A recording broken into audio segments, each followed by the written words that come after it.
నారాయణం నమస్కృత్య నరం చైవ నరోత్తమం దేవీం సరస్వతీం వ్యాసం తతో జయముదీరయేత్. మహాభారతంలోని సభాపర్వంలోని 3వ అధ్యాయంలో ఉన్నాం. మయుడు భీమార్జునులకు గదాశంఖమునిచ్చి సభను నిర్మించుట. వైశంపాయన ఉవాచ అథా బ్రవీన్మయః పార్థం అర్జునం జయతాంబరం మా పృచ్ఛే త్వాం గమిష్యామి పునరేష్యామి చాప్యహం. వైశంపాయనుడు అన్నాడు, రాజా, తరువాత మయాసురుడు విజయుడు వీరవరుడు అయిన అర్జునుడితో ఇలా అన్నాడు, భారత, నేను ఒక ప్రదేశానికి వెళ్ళి తిరిగి వస్తాను, అందుకు నీ అనుమతిని కోరుతున్నాను. విశ్రుతాం దృశు లోకేషు పార్థ దివ్యాం సభాం తవ ప్రాణినాం విస్మయకరీం తవ ప్రీతి వివర్ధినీం పాండవానాం చ సర్వేషాం కరిష్యామి ధనంజయ. కుంతీకుమార, ఓ ధనంజయ, నేను మీకోసం 3 లోకాల్లో ప్రసిద్ధి ఎక్కేటట్లుగా సభను నిర్మిస్తాను. అది సర్వప్రాణి కోటికి ఆశ్చర్యాన్ని కలిగిస్తుంది. పాండవులందరికీ మిక్కిలిగా సంతోషం కలుగుతుంది. ఉత్తరేణ తు కైలాసం మైనాకం పర్వతం ప్రతి క్షమాణేషు పురా దానవేషు మయా కృతం చిత్రం మణిమయం భాండం రమ్యం బిందుసరః ప్రతి సభాయాం సత్యసంతస్య యదాసీత్ వృషపర్వణః. పూర్వకాలంలో రాక్షసులు కైలాస పర్వతానికి ఉత్తర దిశలో ఉన్న మైనాక పర్వతం పైన యజ్ఞాన్ని చేయాలని అనుకున్నారు. ఆ సమయంలో నేను విచిత్రమైన అందమైన మణిమయ భాండాన్ని తయారు చేశాను. దాన్ని బిందు సరస్సు సమీపంలో సత్యసంధుడైన వృషపర్వ మహారాజు యొక్క సభలో ఉంచాను. ఆగమిష్యామి తద్గృహ్య యది తిష్టతి భారత తతః సభాం కరిష్యామి పాండవస్య యశస్విని. ఆ భాండం ఇప్పటి వరకు అక్కడ ఉన్నట్లయితే దానిని తీసుకొని వస్తానయ్యా. దానితో పాండునందనుడైన ధర్మరాజుకు కీర్తిని కలిగించే విధంగా సభను నిర్మిస్తాను. మన ప్రహ్లాదినీం చిత్రాం సర్వరత్న విభూషితాం అస్తి బిందు సరస్యుగ్రా గదా చ కురునందన. సకల రత్నాలతో అలంకరింపబడి విచిత్రమై మనస్సుకు ఆనందం కలిగించే భయంకరమైన గద కూడా ఒకటి బిందు సరోవరంలో ఉన్నది. నిహితా భావయామ్యేవం రాజ్ఞా హత్వా రణే రిపున్ సువర్ణ బిందుభిశ్చిత్రా గుర్వీం భారసహోదృఢ. వృషపర్వ మహారాజు యుద్ధంలో శత్రు సంహారం చేసిన పిదప ఆ గదను ఆ బిందు సరోవరంలో ఉంచాడు. అది చాలా బరువైనది, దృఢమైనది కూడా. సా వై శతసహస్రస్య సమితా శత్రుఘాతిని అనురూపా చ భీమస్య గాంధీవం భవతో యథా. నీ గాంధీవంలాగే ఆ గద ఒక్కటే 1,00,000 గదలతో సమానంగా ఉండి శత్రు సంహారం చేయగలదు. ఆ గద భీమసేనుడికి తగినది సుమా. వారుణశ్చ మహాశంకః దేవదత్త సుఘోషవాన్ సర్వమేతత్ ప్రదాస్యామి భవతే నాత్ర సంశయః. ఆ గదతో పాటు ఆ సరస్సులో దేవదత్తం అనే పేరు గల శంఖం కూడా ఉన్నది.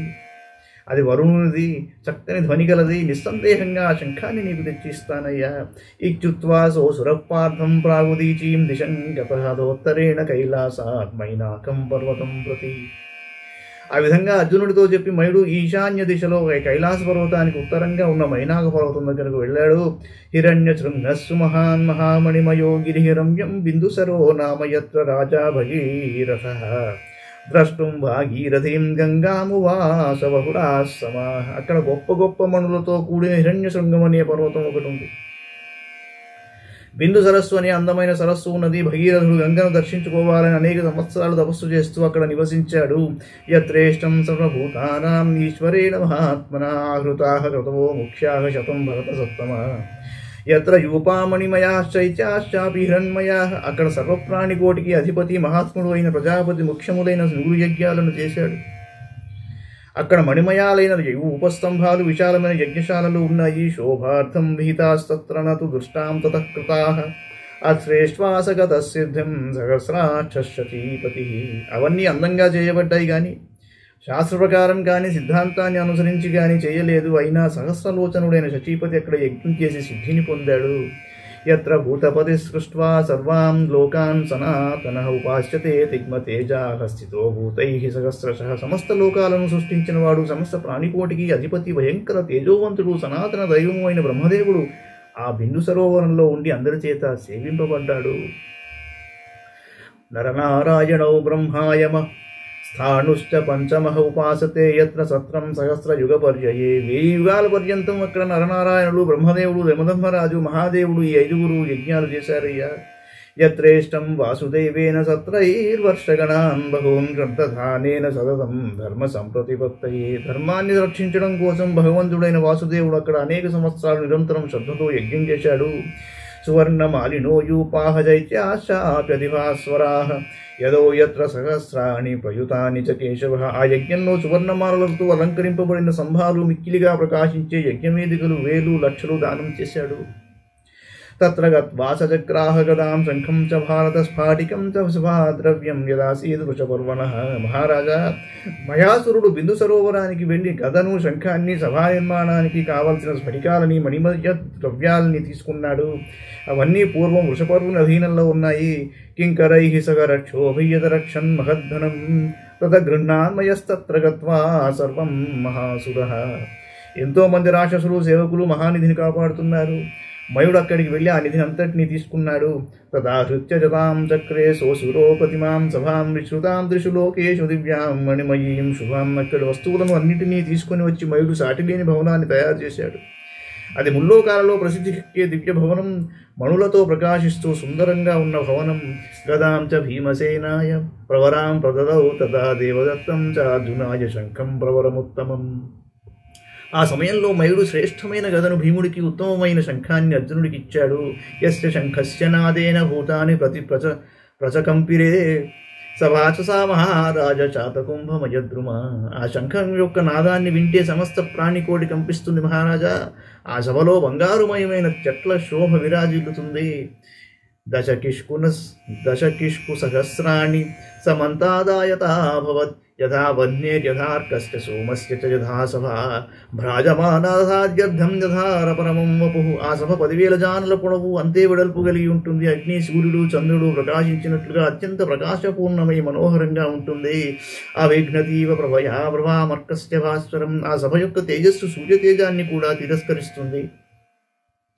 ప్రవహౌ జ్వలమానేవ దివ్యా దివ్యేన వర్చసా నవమేఘ ప్రతీకాశాదివమావృత్య విష్ఠిత ఆయతా విపులా రమ్యా విపాప్మా వికతక్లమా. ఆ సభ దివ్య తేజస్సుతో వెలిగిపోతోంది. నూతన మేఘంలా ఆకాశాన్ని ఆవరించి విశాలంగా రమణీయంగా దోషరహితంగా ఉన్నది.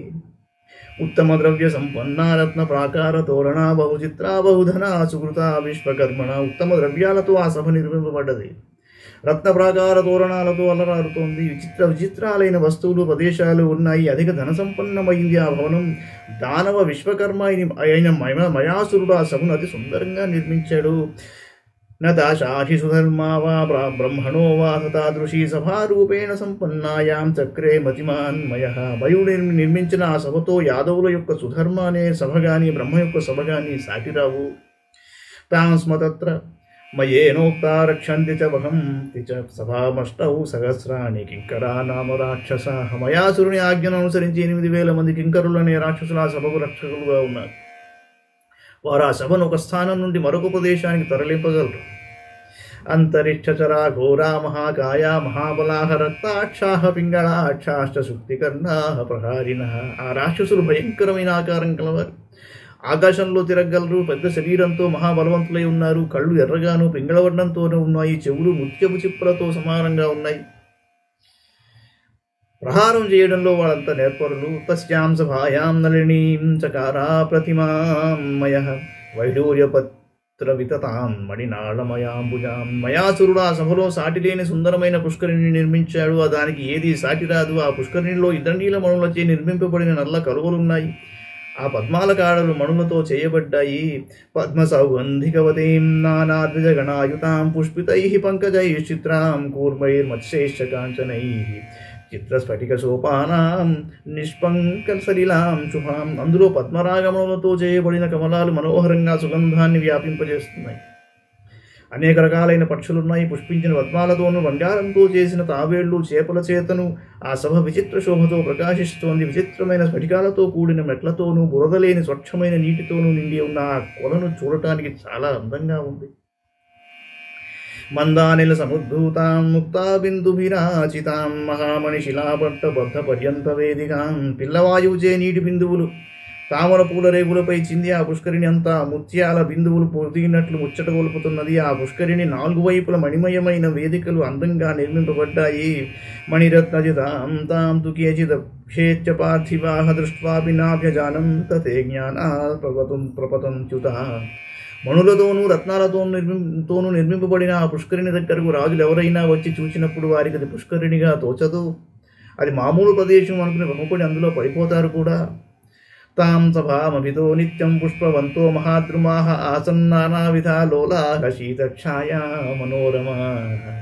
ఆ సభాభవనంలో పుష్ప ఫలాలతో ఉన్న ఎన్నో పెద్ద పెద్ద చెట్లు చల్లని నీడను ఇస్తూ ఆహ్లాదం కలిగిస్తున్నాయి.